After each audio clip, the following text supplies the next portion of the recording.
Salut à tous. J'espère que vous allez bien. Et ce soir, ça fait un petit bout de temps, l'espace d'un podcast, puisque la chaîne va reprendre progressivement. Récemment, on a passé les 1000 abonnés. Donc, écoutez, un petit palier, et je vous remercie du fond du cœur tous, parce que je pensais même pas arriver jusque là quand j'ai commencé. Donc, c'est absolument génial. Je vous remercie tous du fond du cœur, de votre gentillesse dans les commentaires, de votre présence, de votre fidélité. C'est méga cool. C'est une super petite communauté sur laquelle on discute en commentaire régulièrement. D'ailleurs, je vais faire un petit tour sur les commentaires, j'ai pas eu le temps non plus ces derniers temps, mais je vais voir les derniers qui ont été postés. En tout cas, un immense merci à tous. Et je pense, alors peut-être dans quelques semaines, parce que là, en termes de temps, je suis un peu tendu, à flux tendu si je puis dire. Je ferai peut-être une petite FAQ, parce qu'il paraît que c'est de bon ton, si je puis dire, de faire ça sur une chaîne lorsqu'on passe un palier. Donc je pense que je ferai ça. Dans quelques semaines, je vous tiendrai au courant, il y aura peut-être une petite vidéo d'annonce comme ça, tranquille. Et pour le coup, maintenant, pour reprendre un petit peu tranquillement notre rythme, il y aura de la magie dans quelques temps. Je vais revenir justement sur... Je vais essayer de faire 3 petites critiques, ce sera assez court en fait, sur 3 œuvres que j'ai découvertes récemment et qui m'ont, ma foi, beaucoup plu. Alors je vais essayer de pas être trop long parce que vous me connaissez, quand je pars je digresse, il y en a pour des heures. Je vais essayer d'être assez synthétique, même si c'est pas forcément facile, encore moins pour moi. Tout d'abord, il sera question de Lamb de Vladimir Johansson, donc auteur islandais, que j'ai pu découvrir, que j'ai eu la chance de découvrir il y a quelques semaines, alors que j'étais en vacances en Islande, à Reykjavik, si je puis dire, j'ai découvert dans son jus. On avait pu découvrir la campagne, si je puis dire, islandaise. Et puis dans cette dernière partie du séjour, lorsque nous étions en ville, je me suis dit pourquoi pas aller au cinéma, découvrir un film islandais. Et c'est intéressant puisque notamment dans les cinémas islandais, la totalité des films sont sous-titrés puisqu'ils parlent beaucoup anglais, qu'il y a énormément de touristes aussi, et ça permet justement de pouvoir échanger plus aisément. Et donc j'ai pu découvrir ce Lamb qui avait été présenté d'ailleurs au Festival de Cannes l'an dernier. Donc narrativement, c'est une sorte de conte de Noël étrange, déviant, bizarre, qui flirte vraiment énormément avec l'inquiétante étrangeté. L'idée c'est qu'on suit donc un couple de fermiers qui a un élevage de moutons au cœur de la campagne islandaise. Il y a beaucoup de campagnes islandaises bien sûr puisqu'il y a très peu de villes en tant que telles, mais au cœur un petit peu perdu au milieu de nulle part. Ils ont donc cet élevage de moutons et le lendemain de Noël, donc le 25, puisqu'il se passe quelque chose, on a une sorte de prologue la nuit de Noël, et le lendemain matin ils vont retrouver une brebis qui est gestante et elle va finir par accoucher d'un mouton étrange. Au début on sait pas vraiment puisque le mouton reste, l'agneau reste hors champ, et on va pour le coup, ils vont recueillir cet agneau et vont l'élever comme un enfant. On va rester sur ce postulat de base. Je vais pas rentrer trop dans les détails parce que j'ai pas envie de vous spoiler le film, même si malheureusement ce que je vais en dire va amener à vous mettre sur une piste fondamentalement. C'est un film qui est vraiment très très bizarre, c'est-à-dire que vous pouvez très bien n'absolument pas rentrer dedans, et je pourrais parfaitement comprendre. C'est pas un film qui est exempt de défauts, ça fait partie de ces films moi que j'aime bien, qui sont justement très très bizarres, très étranges, et qui justement vont avoir ce côté un petit peu malade, mais ce côté malade va jouer dans l'étrangeté constitutive du film, et ça en fait une sorte d'objet filmique hyper envoûtant, hyper intriguant, qui captive du début à la fin, même si c'est très lent, il y a une rythmique très très particulière, c'est très intimiste, il se passe fondamentalement pas grand chose, et pourtant ça capte jusqu'au bout. Ce que je trouve aussi intéressant, c'est que ça pourrait avoir tombé dans l'écueil de ce genre de film, parce qu'il y a une approche quand même très autoriste quand même de l'ensemble. Ça pourrait tomber dans cette idée de jouer sur du fantastique soft, de pas vraiment rentrer ou de pas vraiment assumer son fantastique. Pour le coup, Johansson ici assume pleinement son fantastique. Le final est purement fantastique, et ça je trouve ça vachement intéressant. Il y a quelque chose qui est de l'ordre de l'ambiguïté continuellement, qui permet d'être sur cette idée de l'hésitation, qui est la base du fantastique fondamentalement, ce que vous trouvez chez Zventan Todorov. Donc on est toujours cette hésitation, sur cette ambiguïté, mais fondamentalement à la fin le film va trancher et rentrer pleinement en fait dans le fantastique, l'assumer à fond. Quitte à flirter avec le ridicule, quitte à flirter avec le grotesque. Et en même temps, ce grotesque qui parfois a tendance à verser dans le ridicule, va, si vous voulez, nourrir l'étrangeté et le malaise qui est vraiment le cœur du film. Et cette ambiguïté, elle est renforcée par une approche quasi documentaire, en fait, fondamentalement du truc. Il y a quelque chose qui me fait penser beaucoup, parce qu'il y a cette idée de l'élevage avec une sorte d'animal qui va naître étrange au cœur de l'élevage. Il y a quelque chose qu'on retrouve un petit peu, alors en moins bourrin somme toute, mais avec l'isolation alors je sais plus comment il s'appelle, Billy O'Brien il me semble, qui était ce film dans lequel il y avait une sorte de vache mutante qui naissait au cœur d'un élevage de vaches au fin fond de la campagne irlandaise et qui se mettait à buter tout le monde, qui était une sorte d'hommage à Alien, en fait, d'hommage campagnard si je puis dire à Alien. Alors là il n'y a pas vraiment cependant Alien, cependant bourrin, au contraire ça reste toujours extrêmement calme, et comme je vous disais il se passe fondamentalement pas grand chose narrativement. Mais il y a quand même un petit peu ce côté, le côté très documentaire où on ancre vraiment ça dans une réalité sociale, et ce qui va renforcer en fait quand il y a une émergence du fantastique, encore une fois, l'inquiétante étrangeté, ce qui va nous mettre mal à l'aise, nous déstabiliser. Il y a quelque chose aussi de très référentiel dans le film, hein. Il y a ce côté, évidemment, moi, immédiatement le film, notamment dans l'approche qu'il y a des animaux et la manière dont les animaux sont traités dans le champ, également hors du champ, mais principalement quand ils sont à l'intérieur du champ, dans le cadre. Il y a quelque chose de The Thing de Carpenter, je vous rappelle, dans le premier acte de The Thing, le chien était traité de manière très très étrange, c'est-à-dire on ne savait pas que c'était la créature, on ne savait pas que c'était cet extraterrestre qui a la capacité de mimétiser à la perfection les individus qu'il absorbe, et donc il y avait tous ces plans très étranges sur le chien qui le rendaient terriblement angoissant, parce qu'on ne savait pas ce qui allait, pourquoi on se focalisait autant sur cet animal-là. On filmait encore une fois un vrai chien, sans effets spéciaux, dans ses comportements finalement quotidiens, mais qui vrillait un tout petit peu la réalité. Et là, on a un peu la même chose en fait dans le traitement, qu'il y a des moutons et des brebis. Bon, après, quand le film plonge vraiment plus directement dans le fantastique, notamment au travers de ces effets spéciaux qui sont assez bluffants, mais qui justement jouent sur cette vallée de l'étrange aussi, qui fait que l'effet spécial, on sent qu'il est là aussi, mais en même temps, cette présence de l'effet spécial dans le champ qu'on comprend, parce qu'il y a cette vallée de l'étrange, qu'on saisit pleinement, finalement ça rend la chose encore plus étrange en fait, c'est très très très bizarre. Donc il y a ce côté The Thing, notamment dans le traitement des animaux au cœur du cadre, que je trouve intéressant. Il y a évidemment quelque chose, et là évidemment ça spoil peut-être un petit peu le récit dans une certaine mesure, mais moi je trouve qu'il y a quelque chose, évidemment, je suis pas le seul à l'avoir vu, hein, j'ai lu à plein d'endroits différents, mais il y a quelque chose d'une forme de saupoudrage un petit peu de Lynch là-dessus, avec un peu de référentiel à Eraserhead notamment dans le traitement de la relation parent-enfant, même si c'est plutôt inversé, on fait un peu le procédé inverse qu'il y avait dans Eraserhead de Lynch. Donc il y a tous ces trucs là. Et puis au final, il y a en plus, c'est intéressant parce que tout ça sert en fait un climax, tout ça monte très très lentement, la sauce monte très lentement, le film prend son temps avec cette approche très intimiste pour finalement. Et là, effectivement, je vais spoiler un petit peu, mais sans spoiler vraiment, je vais rester très très très très vague. Donc vous pouvez quitter si vous voulez revenir un petit peu plus tard. Je mettrai peut-être un timecode en description. Mais ça pour dire qu'à terme, en fait, tout ça va servir une sorte de climax qui est, pour le coup, profondément mythologique et qui ramène vraiment à tout un imaginaire fantastique et qui l'assume à 100%. Et je trouve que le final est vraiment bouleversant, m'a beaucoup touché. Et voilà, cette étrangeté, fondamentalement sur laquelle je suis pas d'accord sur tout. Il n'y a pas tout qui fonctionne, il n'y a pas tout qui est parfait. C'est très loin de là d'ailleurs, mais il y a quelque chose qui fait que ce petit film un peu étrange, très bizarre, assez malaisant, et finalement assez unique, m'a profondément touché et m'a embarqué. Alors peut-être aussi que le contexte dans lequel j'ai vu, à savoir en Islande, après avoir fait ce voyage dans la campagne islandaise, et puis j'ai réutilisé la même expression de tout à l'heure, hein, mais dans son jus, ça a aussi participé à ma perception du film. Et finalement, c'est très souvent le cas, je pense que vous le savez tous, on sera tous d'accord sur l'idée que le contexte dans lequel on voit un film va forcément, nécessairement, avoir des conséquences sur notre appréciation du film. Bref, Lamb, quoi qu'il en soit, même si vous n'êtes pas en Islande, allez le découvrir parce que c'est une proposition assez étonnante, assez fascinante et assez déstabilisante. Deuxième œuvre, tout aussi étrange dont je voulais vous parler, c'est bien peut-être que ça va être sous l'égide un petit peu de l'étrangeté, si je puis dire, ce triptyque. Pig, dont beaucoup ont parlé, qui est sorti il y a 2 semaines en salle, très peu distribué, de Michael Sarnowski. Alors j'en profite pour l'en parler parce que moi j'ai eu, pour le coup, je vais rebondir encore sur ce voyage en Islande. J'ai pu découvrir un fabuleux passage à Reykjavik, magasin qui s'appelle 2001, au passage si vous avez l'occasion d'y aller, une véritable caverne d'Ali Baba, dans laquelle j'ai pu trouver, puisqu'il était déjà sorti en Blu-ray, donc ce Pig, film très très très très étrange, que j'ai vraiment énormément aimé. Alors évidemment vous connaissez mon amour pour Nicolas Cage, mais finalement est-ce qu'il y a véritablement des gens qui n'aiment pas Nicolas Cage? Je ne sais pas, c'est quand même pour moi un dieu vivant évidemment. Je vous ai parlé, je mettrai peut-être le lien en description, de tout l'amour que j'ai pour Mandy de Panos Cosmatos, qui pour moi marquait un petit peu la résurrection de Nicolas Cage sur pas mal de points. Si vous voulez, son entrée dans un cinéma pour le coup vraiment singulier, comme il faisait à l'origine, hein, mais pour le coup après une quinzaine d'années peut-être de balade dans le gros biscuitage, voire dans le gros Z, sympathique au demeurant. Et peut-être aussi Color Out of Space de Richard Stanley, que moi j'avais beaucoup aimé, adaptation étrange aussi de Lovecraft, dans laquelle aussi Nicolas Cage offrait une performance des plus intéressantes. Et là, ce qui est vraiment chouette, c'est qu'on passe à complètement autre chose. Le film est intéressant parce qu'il va travailler cette image de Nicolas Cage, alors c'est ce que faisait Panos Cosmatos aussi dans Mandy, sauf que dans Mandy, il jouait sur cette image-là, il s'en amusait, il la réutilisait, il la retravaillait de manière référentielle.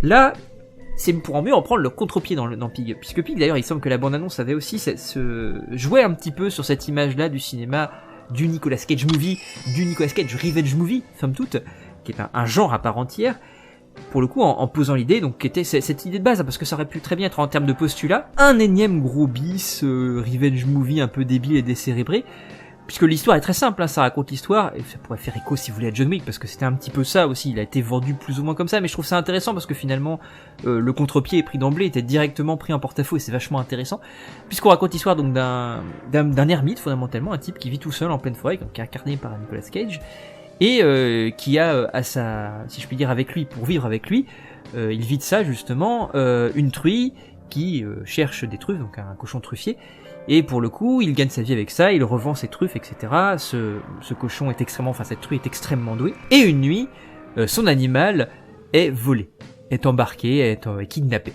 Et pour le coup, donc le personnage principal que nous suivons, interné donc par Nicolas Cage, va décider de partir et de retrouver coûte que coûte sa truie, pour laquelle justement il a une relation autre que simplement être son animal qui recherche des truffes. Il y a quelque chose qui est beaucoup plus fort en fait entre ces deux personnages.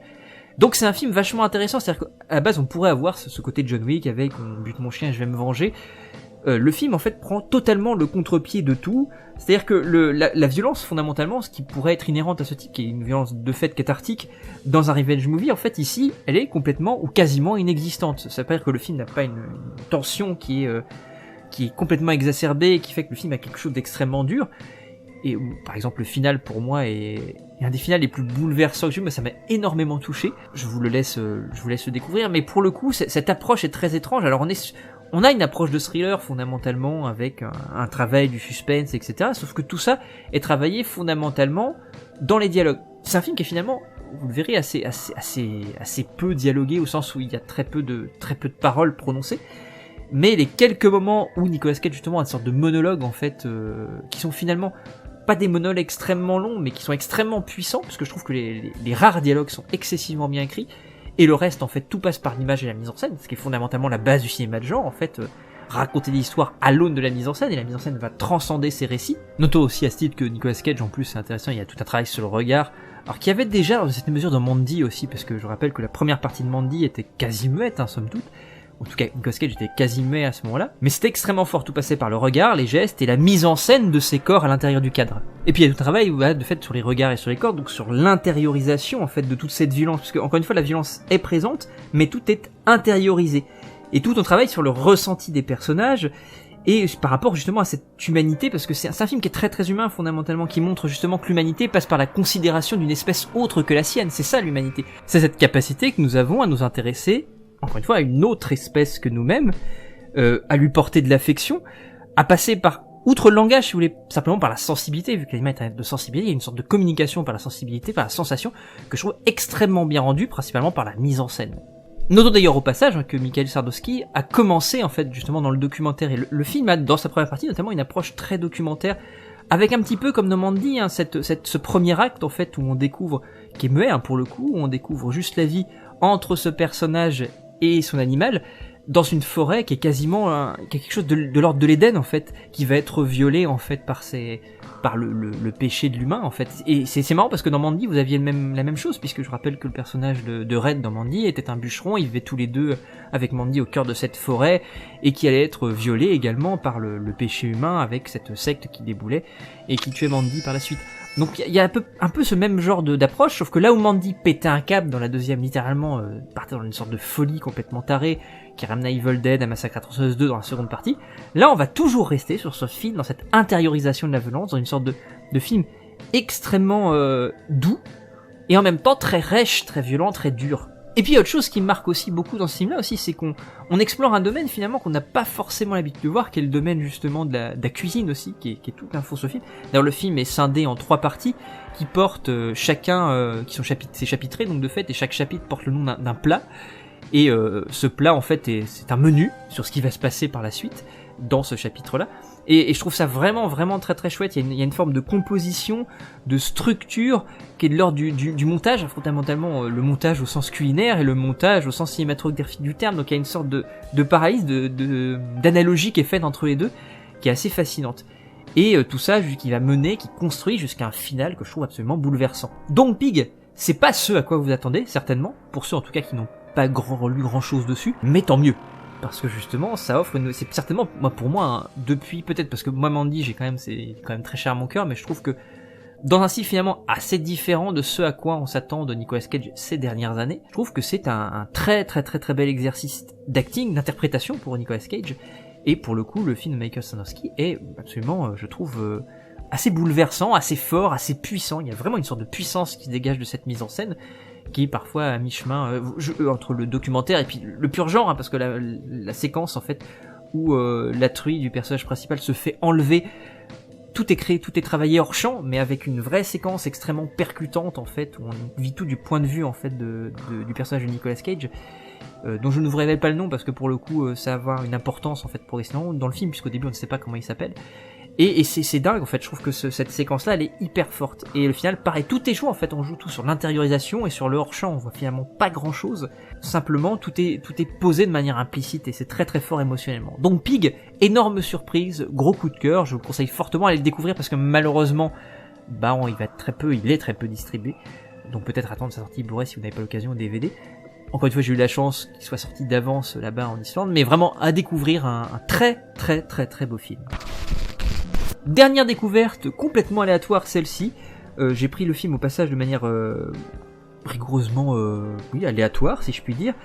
Je m'attendais pas à ce petit truc-là, qui m'a foutu quand même une petite claque. Ça s'appelle Son, c'est réalisé donc par Ivan Kavanagh. C'est un film, il me semble, irlando-américain, si je ne me trompe pas. Et c'est un film aussi très étrange. On est toujours dans cette idée, je crois, la thématique de l'étrangeté, je trouve, est parfaite pour ces trois œuvres-là. C'est un truc très très bizarre. J'ai pas trop envie de rentrer dans le genre dans lequel ça semble, parce que je trouve qu'il y a quelque chose d'assez inattendu dans l'écriture du film. On suit une mère avec son fils une nuit, elle le surprend, enfin elle le trouve dans sa chambre, semble-t-il entouré de plein de personnes étranges. Elle a peur qu'on commence c'est comme une sorte de home invasion dans un premier temps, qu'on soit en train de pénétrer dans sa maison pour faire du mal à son fils. Elle va appeler les flics va se lier d'amitié justement avec un flic qui va justement qui la croit, puisque finalement pas grand monde ne la croit, mais lui semble la croire et essaie de la protéger. Et donc on va suivre cette mère qui, face à cette menace que personne ne voit, donc seul elle est le témoin, va essayer, puisque son fils dans la foulée va tomber malade après cette étrange rencontre, une maladie que les médecins n'arrivent pas à expliquer, et elle va tout faire justement pour essayer de sauver son fils, de comprendre ce qui lui arrive. Pour être très très flou, j'ai envie d'être très très flou, parce que je trouve que c'est un film qui gagne à être découvert sans qu'on en sache rien. Alors comme beaucoup de films vous allez me dire, mais je trouve que celui-ci s'inscrit dans un genre à proprement parler, mais il est bon de ne pas savoir pourquoi, et en même de ne pas savoir ce que c'est, et en même temps, paradoxalement, quand on sait ce que c'est, le film arrive quand même à jouer, à détourner les choses. Alors, on est sur l'ordre du thriller, il y a un côté thriller horrifique, parano aussi, sur le thriller psychologique également. C'est d'une noirceur absolument abyssale. Ça fait longtemps que j'avais pas vu un film un petit peu comme ça alors je crois que c'est un film plutôt indépendant quand même, mais aussi noir, sans concession, la violence est hyper dure, hyper sèche, le film est très violent, très brutal. Et puis à côté de ça, il y a une sorte de narration qui est assez inattendue, qui a quelque chose de classique, si vous voulez, sur le fondement, dans la mesure où, comme je vous disais, on rentre vraiment dans un genre à part entière, donc je ne veux pas forcément révéler l'identité ici, comme je vous le disais, mais en même temps, il y a une sorte d'ambiguïté, d'étrangeté qui fait que le récit, finalement, n'est pas si évident. Et on sait pas vraiment où ça va, et ça tient en haleine jusqu'aux derniers instants du film, en fait. Et à noter, sans que je ne spoil quoi que ce soit, vous avez une dernière séquence que moi je trouve absolument terrifiante et que je vais garder en tête, je pense, longtemps. Notamment à l'aune d'un design en particulier qu'on voit finalement assez peu, que le film laisse hors champ, tout en conservant et en faisant quelques saillies dans le champ de cette chose-là. Et ça fonctionne hyper bien, je trouve que c'est assez... Et le plan final en fait là-dessus, qui est une sorte de plan un peu étrange, où on va jouer sur une amorce un petit peu floue pour pouvoir de plan de fin, c'est vraiment étrange et ça met très très mal à l'aise. Je trouve que ça fonctionne très bien et puis c'est assez original. Notons aussi que c'est hyper bien interprété aussi. Ça c'est un truc, je trouve que les personnages sont très très bien écrits et l'interprétation qui en est rendue est vraiment brillante. Et c'est comme ça que j'ai envie de noter aussi, c'est une actrice que pour le coup vous aviez pu voir dans les 2 Halloween de David Gordon Green, qui jouait la petite fille de Jamie Lee Curtis, qui est Andy Madichak, que moi je connaissais pas beaucoup, si ce n'est à l'aune d'Halloween de David Gordon Green. Elle est un petit peu reléguée au second plan chez Gordon Green, je trouve, malheureusement, parce que le personnage est vachement intéressant malgré tout. Et là, pour le coup, je trouve qu'elle est pleinement dans ce rôle. C'est vraiment intéressant parce qu'elle souffre totalement tout le temps, le chaud et le froid. Elle est à la fois terrifiante et d'une extrême... elle est quelque chose de très très bouleversant chez ce personnage-là. On comprend tout ce qu'elle fait et en même temps, on a cette angoisse, parce que c'est très difficile de s'identifier à elle, parce qu'elle va faire des choses fondamentalement pour pouvoir sauver ou en tout cas aider son fils ou pour pouvoir mener à bien cette quête de protection de son enfant. Et parfois elle fait des choses qui moralement quand même sont tendues, enfin qui sont moralement je vais rester sur le flou, moralement tendues. Et malgré tout on la suit dans ce truc là et en même temps on a peur de ce personnage là parce que comme je disais tout à l'heure pour revenir à Todorov, le film joue toujours encore une fois sur cette ambiguïté, on est sur un thriller horrifique. À vous de découvrir si le film bascule ou pas dans le fantastique, on est continuellement cette ambiguïté là. Et donc ce personnage là qui est porteur de cette ambiguïté là, qui affiche ce point de vue déviant sur la réalité que vous ne voyez pas forcément en fait fondamentalement, même si au fur et à mesure on va vous faire entrer dans sa perception, mais vous êtes toujours dans cette ambiguïté là, même si pareil un petit peu comme Limbe à la fin dont je vous parlais au début, le film va finir par trancher. Mais ça justement je vous laisse découvrir. Et au passage il y a Emile Hirsch aussi qui est dedans, que je trouve très très bien, qui joue le personnage du flic et qui est aussi un personnage assez mystérieux, dont on sait pas grand chose, qui est assez touchant, mais qui en même temps a ce côté aussi de souffler un peu le chaud et le froid, un petit peu comme le personnage principal de cette mère qui essaie de protéger son enfant qui est aussi remarquablement très bien interprété je trouve aussi, parce que les rôles d'enfants c'est pas forcément facile, surtout dans ce type de film, et quand on bascule sur le genre en question que j'essaie de ne pas dévoiler maintenant.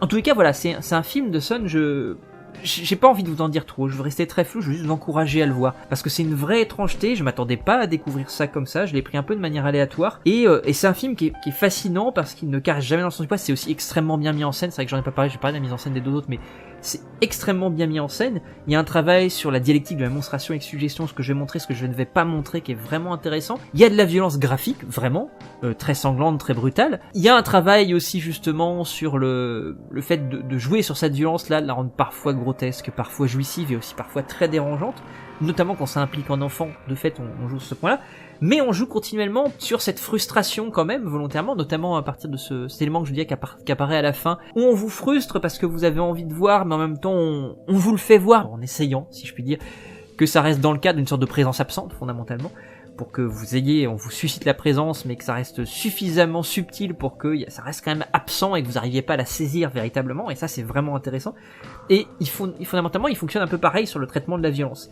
C'est très généreux, c'est très sincère, il y a une vraie forme d'humilité et de déférence vis-à-vis des modèles, parce que c'est un film aussi référentiel, et ce type d'œuvre je trouve que c'est très très rare finalement d'avoir ces œuvres là qui assument pleinement le genre, parce que pour revenir sur ces trucs là aussi, le risque, et c'est ce qu'on trouve souvent dans ce sorte de soft fantastique ou de fantastique-like ou d'horreur-like qu'on a en ce moment, où on n'assume pas toujours l'horreur, on n'assume pas toujours le genre, on reste un petit peu en marge du genre. J'ai beaucoup aimé Titane par exemple de Julia Ducournau, mais il faut quand même reconnaître que Titane n'entre jamais pleinement dans le genre, ne l'assume jamais totalement. Là, le film assume totalement le genre à fond, il va dedans, même dans ses côtés justement les plus bis, parce que c'est une série B aussi. Et en même temps, voilà, il y a une vraie ambition diégétique, une vraie ambition narrative. C'est vraiment très très chouette, et donc je vous conseille très très fortement ce The Son de Ivan Kavanagh. Voilà, 3 petites critiques en 23 minutes, 24 minutes. On est pas mal, mine de rien, parce que d'habitude c'est une critique en 20 minutes. Là, j'ai essayé de faire 3 parties. L'idée c'est sous l'égide de l'étrangeté. Donc je vous invite à découvrir ces étrangetés. Donc pour ce qui est de Limbe, il devrait, ou il est sorti peut-être en France, je ne sais pas, mais il doit être, je pense, très peu distribué. Pour ce qui est donc de Pig, il est distribué mais aussi très peu en France. Et The Son, il est sorti en DVD il y a quelques semaines, donc allez découvrir ça. Et puis n'hésitez pas en commentaire à glisser un petit peu vos avis, ce que vous avez pensé à la découverte, ce sera très chouette de pouvoir de nouveau échanger et débattre avec vous. Et puis on va se retrouver très très bientôt pour la suite de nos aventures. La FAQ, je vous dirai ça dans quelques temps, je pense, quand je sentirai un petit peu que les choses se posent. Là pour l'instant on va être un petit peu sur des petites choses comme ça encore une fois au débeauté, parce que malheureusement j'ai pas le temps trop d'écrire des choses actuellement. Il va y avoir la suite de Jurassic Park aussi, que nous avons fait avec l'ami Jurassic Man, évidemment, qui va devenir progressivement. Et écoutez, voilà la suite un petit peu de nos aventures, je fais des gros bisous, je vous remercie encore du fond du cœur pour autant d'abonnements et votre fidélité, votre gentillesse et votre présence ici. Et puis je vous dis à très bientôt, salut!